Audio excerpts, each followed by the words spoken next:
से ये पोस्ट भी उन्हीं के अकाउंट पे, ये देखिए आशुतोष ब्रह्मचारी महाराज पड़ी हुई है। इसमें क्या लिखा हुआ है? राष्ट्रीय ब्राह्मण योजना सभा, उत्तर प्रदेश के सबसे बड़े ईमानदार, एनकाउंटर विशेषज्ञ, ये सब लिख करके और उनके बारे में हार्दिक बधाई कही गई है उसी दिन। ये भी आपने ही अपने फेसबुक पर अपलोड किया है, हमने थोड़े किया है। ये भी एआई ने कर दिया होगा, आपका काम एआई करता है, ये भी वहीं पर है, ये सब भी वहीं पर हैं, बहुत सारे हैं, कितना दिखाएं। ये तो एक बात हम चाहेंगे कि आप लोग, उन्होंने प्रेस कॉन्फ्रेंस में अगर कोई सवाल उठाया हो तो वो भी पूछ सके, लेकिन उससे पहले हम बताना चाहते हैं कि हमारे अधिवक्ताओं ने हमको सूचित किया है कि पुख्ता सबूत इस बात के उनके पास इकट्ठा हो गए हैं।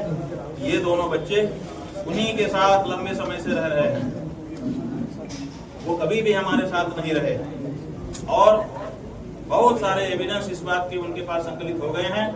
ये बच्चे उन्हीं के पास लंबे समय से रह रहे थे और उनके शागिर्द के रूप में काम कर रहे थे। इसलिए वो सारे के सारे, चूंकि न्यायालय में मामला लंबित है और कहा जा रहा है कि एक बच्चा माइनर है, इसलिए वो सब फोटो भी हमारे पास आ गए हैं, वो सारे कागजी प्रमाण भी आ गए हैं, वीडियो भी हमारे पास आ गए हैं, वो सारे संकलित हो गए हैं। इनका विवरण कागज में उन्होंने लिख दिया है, लेकिन हम माइनर होने के कारण ना तो वीडियो आपको दिखा सकते हैं अभी, ना फोटो दिखा सकते हैं, ना तो उसका विवरण बता सकते हैं। क्यों? क्योंकि वो मुकदमे में काम आने वाला है। लेकिन सारे तथ्य सबूतों के साथ संकलित हो गए हैं कि वो दोनों लड़के उन्हीं के पास लंबे समय से रह रहे हैं और स्वतंत्रता पूर्वक दूसरे जगहों पे कार्यक्रमों में जा रहे हैं, पूजा पाठ करा रहे हैं, कर्मकांड करा रहे हैं। अपना जो आजकल कौन सा कोड आता है, कोई कोड आता है जिसमें पैसा कोड में स्कैन करके आप डाल सकते हैं,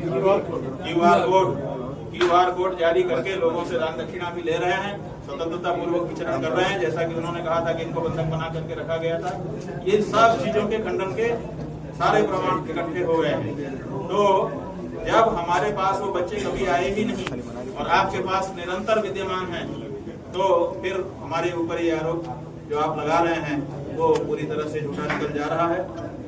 न्यायालय में सारे प्रमाण हम लोग रखने वाले हैं। अब आप लोग जो चाहें।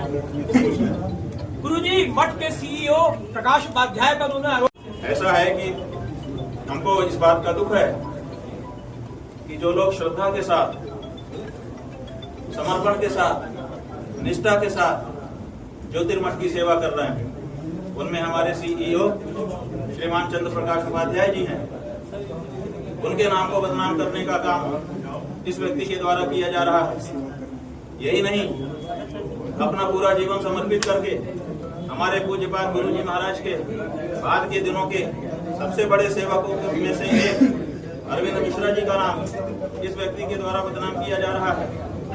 हमारे विद्यालय में पढ़ करके अपना पूरा जीवन विद्यालय के संवर्धन में समर्पित कर देने वाले ब्रह्मचारी मुकुंदानंद, वो इसी विद्यालय के छात्र थे और विद्यालय में इतना अच्छा उनको लगा कि उन्होंने कहा मैं इस विद्यालय को बढ़ाने के लिए अपना जीवन समर्पित करता हूँ।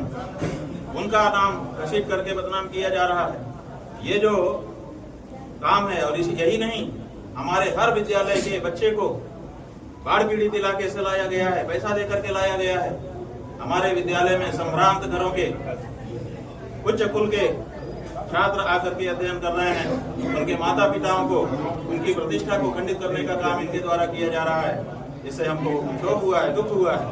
हम बिल्कुल इसका खंडन करते हैं और प्रतिवाद भी करते हैं कि ये नहीं किया जाना चाहिए। ये लोग बहुत ऊंचे लोग हैं जिन्होंने अपना सर्वस्व समर्पित करके ज्योतिर्मठ के जो कल्याणकारी कार्य चल रहे हैं उसमें अपना योगदान किया है और कर रहे हैं।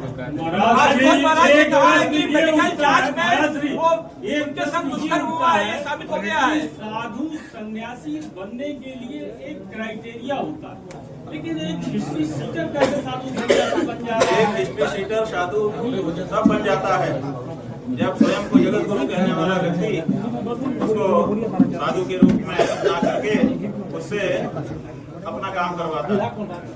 महाराज ये तभी संभव होता महाराज जी, जो आशुतोष महाराज ने दावा किया है अगर मेडिकल जांच में ये प्रमाणित हो गया कि शिष्य हो रहा है। अरे भाई सवालवा तो पूरा हो जाने दे। अगर गुरु सही होगा तो शिष्य गलत नहीं हो सकता, क्योंकि गुरु का अनुशासन शिष्य के ऊपर होना चाहिए। महाराज जी, भूमिका द्विवेदी नाम की महिला जो आरोप लगा रही भूमिका द्विवेदी एक सम्राट परिवार की कन्या है, बिटिया है।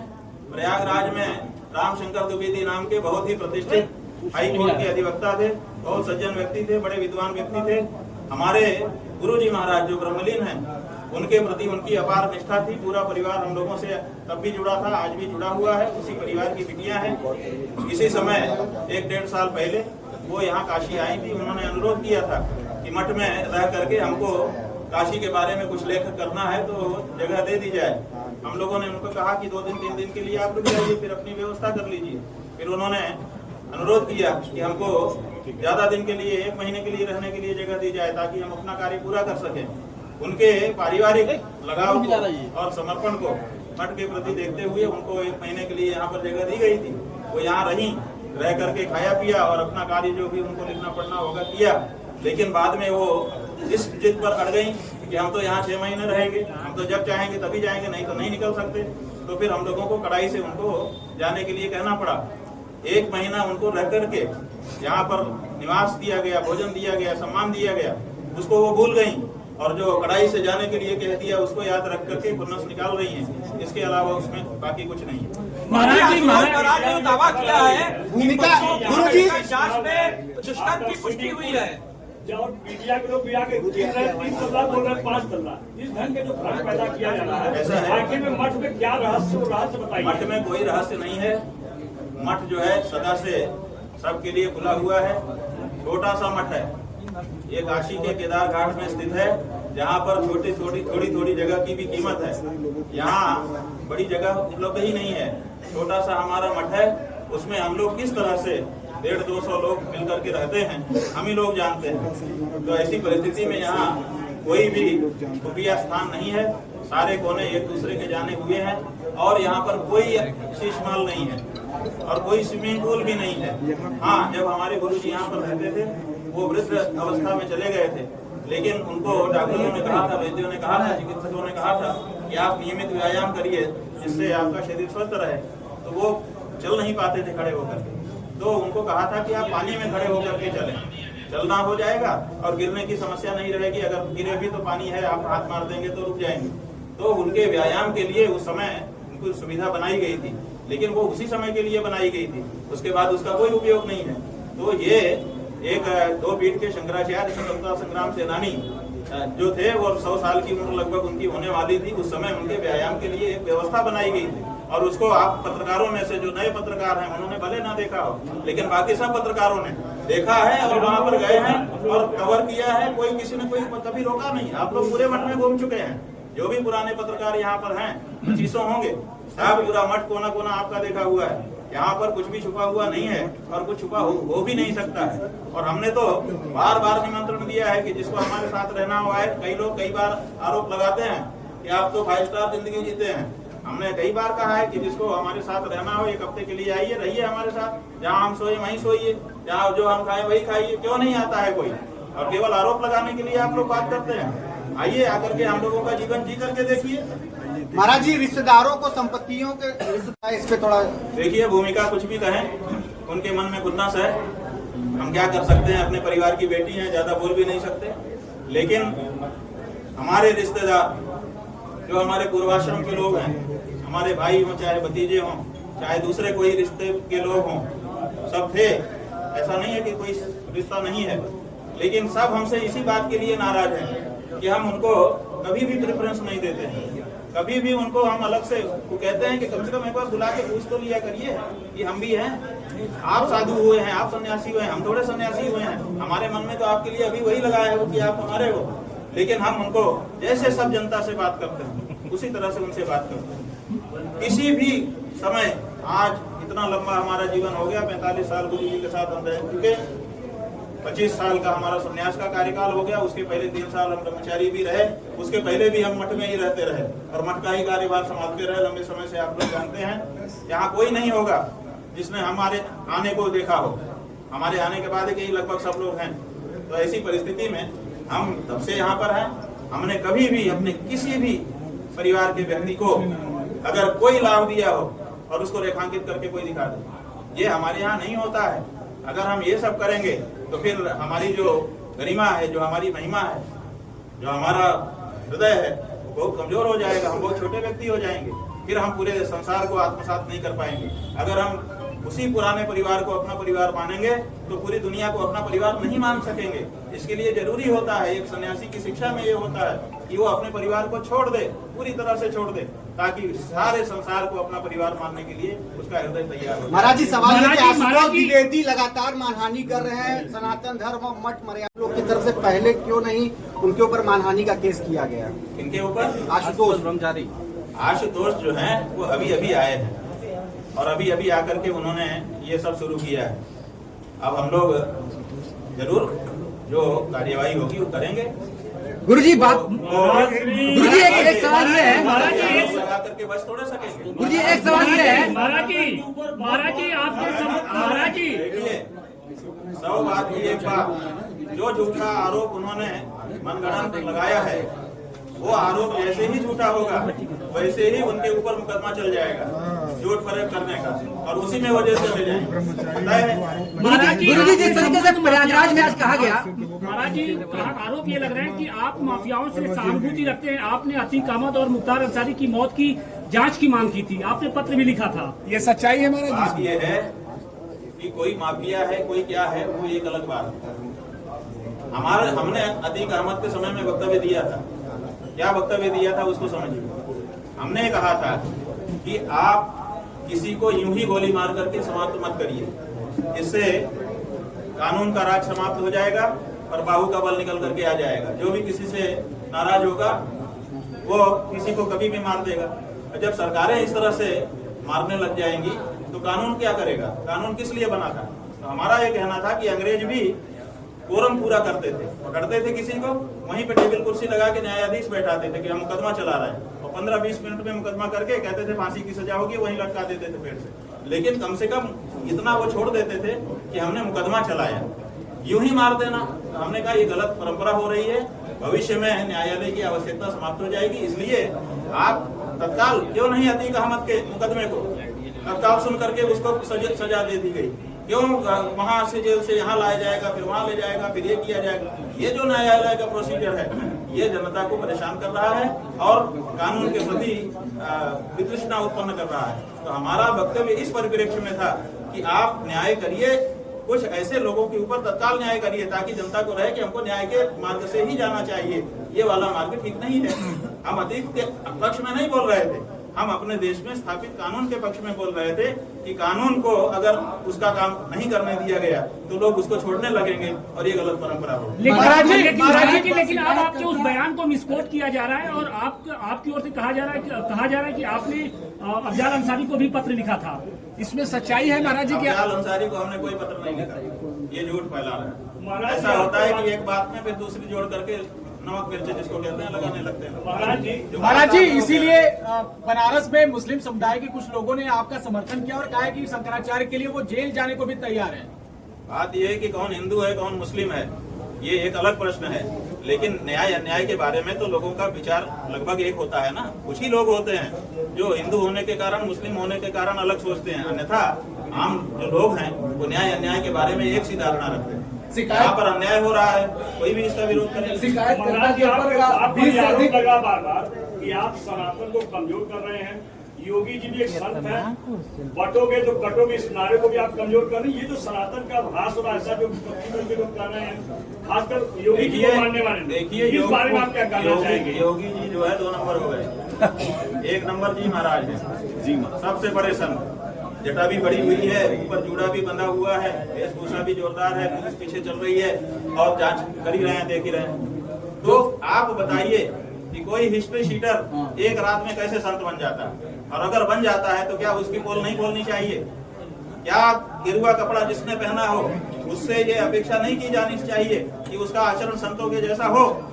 चाहे वो योगी हो, चाहे वो सन्यासी हो, चाहे जति हो, चाहे कोई हो, चाहे किसी पद पर बैठा हो, अगर गेरुआ कपड़ा पहना है तो गेरुआ कपड़े के अनुसार का आचरण अगर हम उससे अपेक्षा करते हैं तो इसमें क्या खराब करते हैं? महाराज जी, आशुतोष ने कोई व्यक्ति गेरुआ कपड़ा पहन करके अगर पशुपति सवाल विक्रेता बनेगा, शंकराचार्य उस पर प्रश्न उठाएगा? क्यों नहीं उठाएगा? 20 से अधिक आपराधिक मुकदमे हैं शिकायतकर्ता के ऊपर। उसके बाद महाराज जी शंकराचार्य जैसी चीज पे इस तरह का सवाल उठाए हैं, देश के साधु संत क्यों मौन है? बात यही है कि देश के साधु संत डरे हुए हैं कि जब शंकराचार्य के ऊपर एक हिस्ट्री शीटर आरोप कर सकता है और उसको पुलिस का संरक्षण और राज्य का संरक्षण मिल सकता है, हम बोलेंगे तो हमारे पीछे आ जाएंगे, हमको कौन बचाएगा? बड़े बड़े महामंडलेश्वर शंकराचार्य के लिए तो पूरी जनता खड़ी हो रही है। महाराज ये बड़े बड़े महामंडलेश्वर कहाँ है जो वो बेचारे सब हैं, हमको फोन कर रहे हैं, दिन भर हमारा समय लगभग इसमें जा रहा है कि इनकी बात करो, इनकी बात करो, सब हैं, लेकिन सब डरे हुए हैं।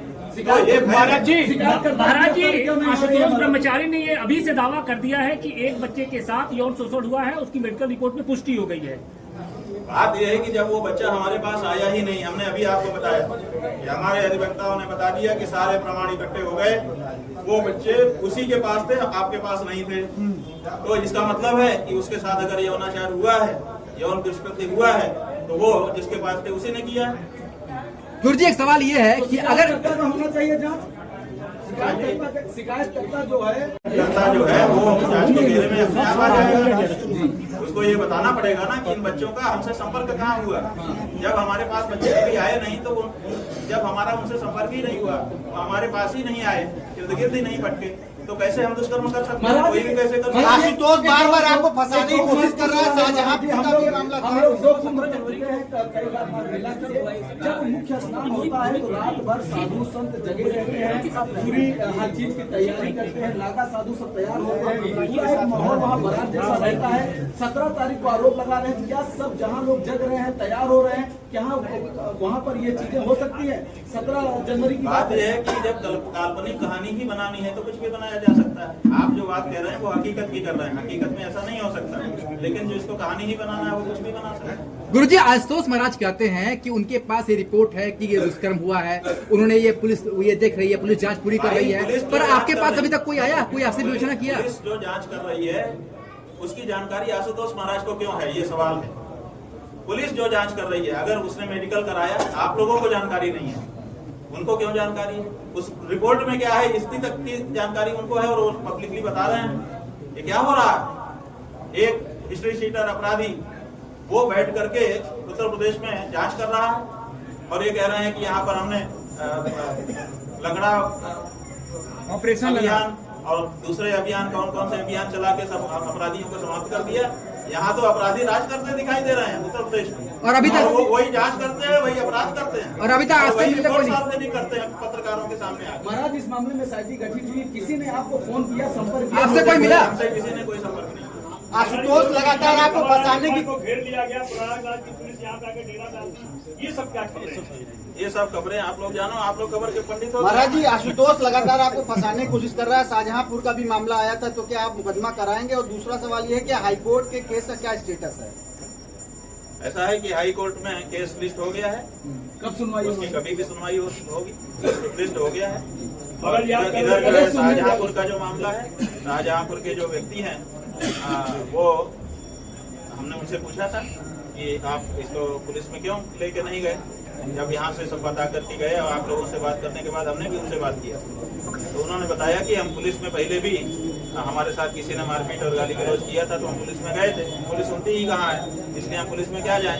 इसीलिए हमने, क्योंकि हमको पाप बोध था, हमने आपको बता दिया कि मैं इसमें नहीं हूँ, अब मैं फ्री महसूस कर रहा हूँ। आशुतोष पे केस कराएंगे क्योंकि लगातार वो इस तरह के आरोप लगा रहा है। आशुतोष पर हम केस कर चुके हैं बंधु। धारा 22 जो 501 एक्ट की है वो क्या है, उसमें यही लिखा है कि कोई अगर फर्जी मुकदमा करे तो उसके ऊपर आप मुकदमा करिए। हम उसमें मुकदमा कर चुके और उसपे सुनवाई हो रही है। अभी फिर से जो फंसाने, अभी शाहजहांपुर वाले मामले में फंसाने बात यह है कि और भी जो आएगा उसी में जुड़ता जाएगा। महाराज जी, हो चुका है। महाराज जी, आपने कहा कि आशुतोष जी को सारी जानकारी है, पुलिस किस तरीके से जांच कर रही है, तो इसका सीधा मतलब ये है कि पुलिस अधिकारियों के साथ वो लगातार बैठ रहे हैं, स्ट्रेटेजी पर काम हो रहा है, तो आपकी गिरफ्तारी की स्क्रिप्टिंग तैयार हो रही है। इसका तो मतलब यही है सीधे। जो भी हो, ये तो आप सबके सामने है ना कि अपराधी खुद जो है जांच कर रहा है और जांच के निष्कर्ष आप लोगों को बता रहा है और आप लोग रिकॉर्ड कर रहे हो। कितने मजबूर हो आप लोग? भारत का मीडिया कितना मजबूर है कि एक अपराधी से जांच की आख्या ले रहा है और उसको रिपोर्ट कर रहा है। हरदोई जिले के ऐसा विरल उदाहरण कभी नहीं मिलेगा आपको। ये विरल उदाहरण है और ये उत्तर प्रदेश के शासन का सबसे एक्सरे चेहरा है। ये है अंदर में तुम्हारे आदित्यनाथ, ये है तुम्हारा राज। आशुतोष ब्रह्मचारी से कभी आपका कोई संबंध रहा है? बात यह है कि आशुतोष ब्रह्मचारी ने आज की प्रेस कॉन्फ्रेंस में 2 चित्र दिखाए हैं। एक चित्र दिखाया है हमारे गुरुजी के साथ कि वो बैठा हुआ है जमीन में, हमारे गुरुजी आसन पर विराजमान है। तो दूसरा चित्र दिखाया है कि हम एक आसन पर बैठे हैं और वो नीचे खड़ा होकर के कोई कागज हमको पकड़ा रहा है और कहा है कि अगर हम अच्छे नहीं थे तो आप लोग क्यों हमसे संबंध रखते हो। वो इन चित्रों के माध्यम से ये दिखाना चाह रहा है कि हम उससे संबंध रख रहे थे या हमारे गुरुजी उससे संबंध रख रहे थे। ऐसा नहीं है। कृष्ण जन्मभूमि का नाम लेकर के आया होगा तो उसको मौका दे दिया गया होगा पास में आने। वो कह रहा है कि इनके गुरुजी ही जब शंकराचार्य नहीं थे तो ये कैसे शंकराचार्य हो सकते हैं। हमारा ये कहना है कि तुम ही चित्र दिखा रहे हो चरणों में बैठे हुए। तो जब हमारे गुरुजी शंकराचार्य नहीं थे तो उनके चरणों में क्या करने के लिए तुम गए थे? जवाब दो। और हमारे पास आकर के हमारे पीछे खड़े होकर के कागज किस बात का पकड़ा रहे थे? वो भी जवाब दो। तुम ही तो चित्र दिखा रहे हो, हम तो नहीं दिखाए। गुरु जी आपके ऊपर इतना